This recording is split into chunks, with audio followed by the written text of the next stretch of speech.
It's like 8:30 at night and we're super tired, but we promised you guys we'd be answering all the questions about Landon. He's ready for bed. He sleeps in a onesie because he wears a helmet at night and he gets really hot. But yeah, we're gonna start with the questions. We're doing this not just for Awareness Day, but also to kind of give you guys some information about Landon and his genetic syndrome. So my first question is, were there any concerns during your pregnancy with him? The first 20 weeks were really smooth, and then we had our anatomy scan, and then they said that his neck was measuring thicker than it was supposed to. So then I decided to go see a specialist to get another ultrasound done and get another opinion. And from there on out, they kind of discovered one thing after another. His legs were measuring short, his arms were measuring short, his head appeared to be closing off already, and we could never see his 10 fingers. I think that was because he always had his fist kind of together over his head. But yeah, so there were definitely a lot of red flags, and they told us when he was born that they would have a NICU team there, kind of waiting to take him to the NICU probably. Yeah. Is this something that gets better or worse with age?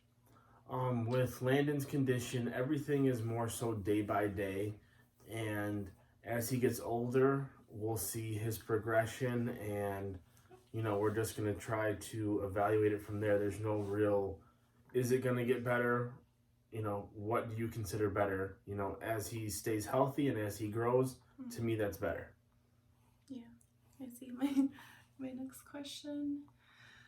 When did you find out he had CdLS? How does it affect his growth? He's very cute, by the way. Thank you so much. Let me go up again. I found out on Mother's Day that he had CdLS. One of our favorite nurses came up to me and said, I'm 99% sure that your son has CdLS. So then I went into the pumping room because I was pumping at the time, and I had my phone. I looked up CdLS and I looked at other kids that had it, and I kind of realized wow, okay, yeah, he definitely has this. They definitely all kind of look alike. As much as they all look different, they all kind of share the same facial features. But yeah, so 2 weeks into having him, we found out, and then we tested for it, and it came back that he has a mutation in one of the genes that causes CdLS. So. Landon is such a blessing. How do you guys know about his syndrome? Did you guys know about his syndrome before he was born? I think Liam's. We did not know about his syndrome before he was born. Through an ultrasound, you only can see so much. So there was a broad spectrum of what could possibly be his genetic syndrome. So it was more of a guessing game until he was born, and then once he was born, we found out that he had CdLS. Yeah. Was it 4? 3. 3. What is the biggest self-accomplishment you have discovered about yourself as a mom? I would say that I've definitely have grown a lot as a mom, and I feel like I have discovered that I'm a lot stronger than I ever thought I would be. When we got pregnant again with Landon, I thought it was just going to be an easy pregnancy again, but then the day that we found out that Landon might not be super healthy, we were driving home. I was bawling my eyes out, asking, God, why our family, why us? We're so young.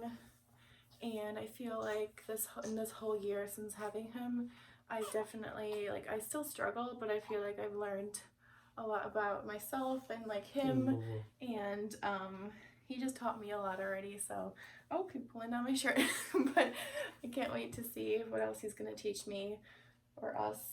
So yeah. What type of specialist does Landon see? Landon sees a cardiologist for his heart. He sees ENT, which is ears, nose, and throat. And then he also sees urology.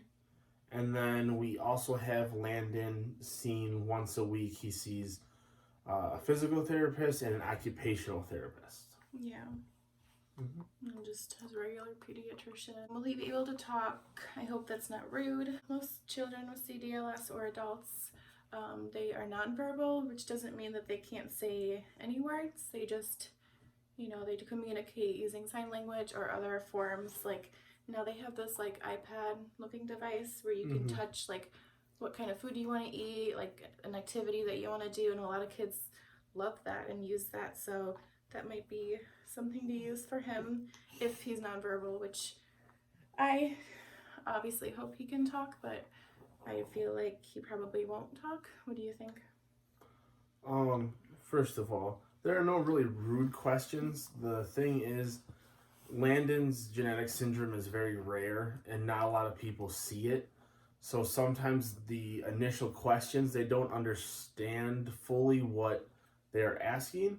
So there's no really rude question. There's just, you don't know as the person seeing someone with a rare genetic syndrome. So I think personally that there could be a chance that Landon is not verbal, but to me, it does not. Let me start over. It doesn't change anything. No, it doesn't change anything. I think that I am optimistic that he will talk. I think that everything is going to work itself out. Will he be able to attend school once he is older? He will be able to attend school, and he will probably be in a program where he has assistance all day long.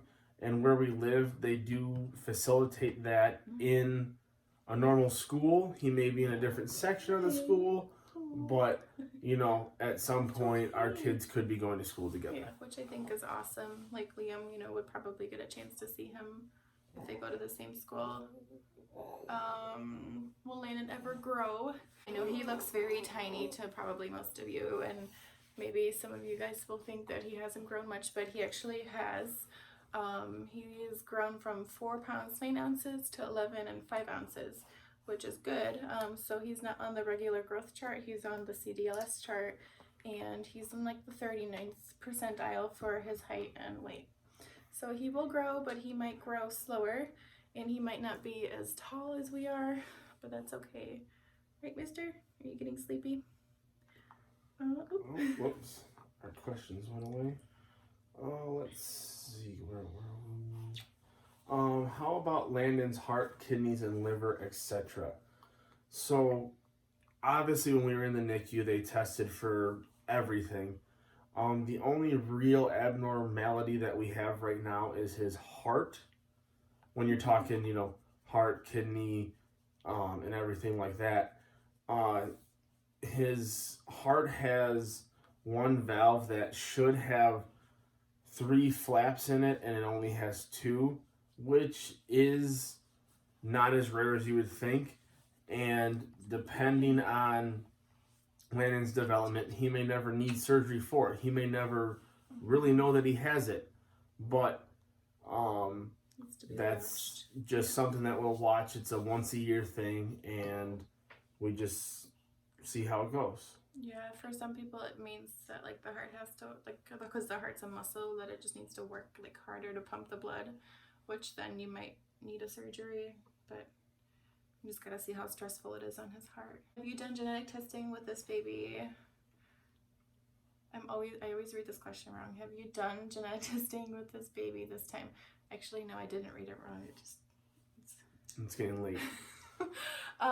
All we did was like at 10 weeks I did a blood test where they tell you if there's a high risk of Down syndrome, trisomy 13, and another syndrome, and then they tell you the gender with that, and that came back good. So far the ultrasounds are looking good, so if everything looks good, we're not going to do any more testing. We did an amnio with him and they told us everything looked great, which then we found out that CdLS is non-detectable on that test, so hopefully won't have to do genetic testing, but yeah. Let's see. How did you handle balance Landon being in the NICU and having another child at home? Obviously that's always a challenge, but what we did was we had tremendous family support. Me and Lena worked together so that we could both see Landon every day, and we, made time, whether I was driving straight from work, whether, Lena was able to go with a friend while I was at work, and then I would go by myself. But, Yeah, you just having a family is chaotic, but you make it work. Yeah, I think we sound like every day. Is this syndrome tied to hearing loss? Yes, it is. And that is because his ears, and I'm sure a lot of other kids with CdLS have ears that are lower set, which can cause hearing loss. So for him, he has moderate hearing loss. So anything over under 60 decibels, he has a hard time hearing. So like a regular conversation, I think, is 50. So I'm sure he can still hear us, but his quality of hearing might just be not as good. So we do have hearing aids that have been ordered. We're just waiting to go get them. Mm-hmm. Yeah. How will this condition affect his life? I mean, like I said earlier, this is all day by day. Landon's life will be affected every day by this, but that's not putting limitations on his life, I feel. Mm-hmm. We're still going to treat him like he's our child, that he's just another kid. We're going to try to do everything that we normally would do. Go on vacation. It may, be prolonged, that, things that he can do, but, we just take it day by day. We just want him to be happy and smile. So, what are some daily differences compared to normal kids his age? Compared to a typical child, I can kind of compare, I guess, to Liam. When Liam was one, he was walking, saying words, eating by himself. I could put him down, he would crawl away, entertain himself. With Landon, it's not the case. He needs to be held a lot. He does lay on the floor for a few minutes, but then he kind of gets a little crabby because he's gassy, or he needs his diaper changed. So I feel like comparing him to someone his age, he's more like a 3 or 4 month old. So it's definitely still, I think it's harder still, but that's okay. We make it work. Oh, exactly. Yeah. Let's see. Hi, you're getting heavy. How is Landon's hair part of the syndrome? So with Cornelia de Lange syndrome, excessive hair is a thing, but he's came out with luscious locks, and I got these beautiful hair. So me and Landon, everyone just says, "Oh, you got it from he got his hair from his dad." Came out rocking a mohawk, and we loved his hair from day one. Yeah, I feel like, when you first meet someone and they just say, "Oh my God, your hair," like, you're not going to go into, detail about his genetic syndrome, his hair, obviously if someone asks, does he have a syndrome, we explain it, but... Yeah, but when most people say, "Oh my God, his hair," my response is, "Yeah, you're probably jealous." Let's see. It keeps going down. Will he develop more than a 2-year-old? I think in certain aspects he will. I think, a 2-year-old is walking, running, probably feeding themselves. I hope that Landon can do that. Cognitively, obviously I hope that he will develop more than a 2-year-old, but we just don't. We don't know for sure. It's day by day, and his progression may get better, it may get worse, but we're just gonna take it, as it comes, and hopefully, that we surpass being a 2-year-old. Yeah. So that's just, I hope that eventually he could be potty trained and maybe eat his food himself. But even if he doesn't get potty trained and needs help eating, that's fine. We're gonna be used to it. It's gonna be our normal. So yeah. In time, will he grow to be an average height? No, is the answer. Kids with CdLS are shorter in stature, and I myself am vertically challenged. So Landon, I'm assuming, will be more on the shorter side. But again, his growth is slow, but it doesn't mean that he still couldn't just keep growing through the years and get taller and taller. I definitely think he'll probably be under 5 foot tall. Mm-hmm. But again, we stay very optimistic about Landon's capabilities. So it's just one of those things. Yeah. What's this next? Is his brain affected by this when compared to autism or slower learning? Yes. So he has a smaller brain, and he was diagnosed with microcephaly, which is just a small brain. A lot of kids with CdLS have it, and what that kind of means is that he'll probably have a lot of delays, developmental delays, cognitive delays, learning delays. I know that autism, I'm sure, has its own like challenges, so I don't really know much about autism, but I'm sure it's kind of on the same like spectrum, I would think. Is it possible to have another child with this syndrome? Yes, it is possible. The likelihood of that happening is very, very slim. Landon's genetic syndrome is a very rare one, and just for Landon to have it was a rare occasion. So if we were to have another child with it, it would be just, the odds would be astronomical. So you might actually win the lottery then too. Yeah. I think there's like less than a 1% chance of it happening again. Does this syndrome affect everyone differently? How does it affect Landon? Yes, it does affect every child, adult with CdLS completely differently. There are some adults with CdLS that live a normal life. They have kids. There are some that I'm sure, will need help like their whole life, and a lot of them have like completely different health problems. Everyone honestly kind of develops like at their own own pace, and they like all have different like health problems. Yeah, I have not met a child with CdLS that is like the same as Landon.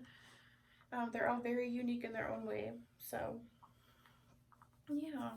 yeah, we wanted to obviously thank you guys for watching our video, and all these questions that we answered, we tried to answer them to the best of our abilities. Obviously, we're not doctors. We're just two parents raising a child with CdLS, and so what we have learned, we're trying to use our knowledge and pass it along, share it with you guys, so that you guys have some understanding too of what Landon syndrome really is. And some of this may not be 100% accurate, but we're trying our best to provide the best information we can. I did skip the last question though. I just realized that it was, how does it affect Landon? That'll be the last question of the night. We're gonna go over kind of what kind of health issues I guess Landon has, or how the syndrome affects him. So obviously he was born with 3 fingers on his right hand. He has very stiff joints, and his, what side is it? His left nostril is very narrow, so he has a hard time breathing through it. So we had to get a few procedures done on that already. And with his hand, he does have his thumb and 4 fingers, so that's on the plus side. And how they say like 40's the new 20, well, 7's the new 10. So that's just how I think about it. We have had a couple procedures on his, nostrils to help his breathing, because that does cause mild sleep apnea, but that is also getting better. Yeah. But man, you're getting tired. He's so tired. He also has hearing loss, as we went over, heart defect, but other than that, all his organs look good. He always has a hard time going number 2, so we're gonna get some help for that, maybe some medication to help him, because it's not fun for him, I'm sure. And then he just has developmental delays, so. He's really good at smiling. He has a cute smile. So. A cute nose, cute hair. Yeah, so thank you for listening to our 22-minute long video. I hope you watched every second of it. Yeah, thank you. Bye.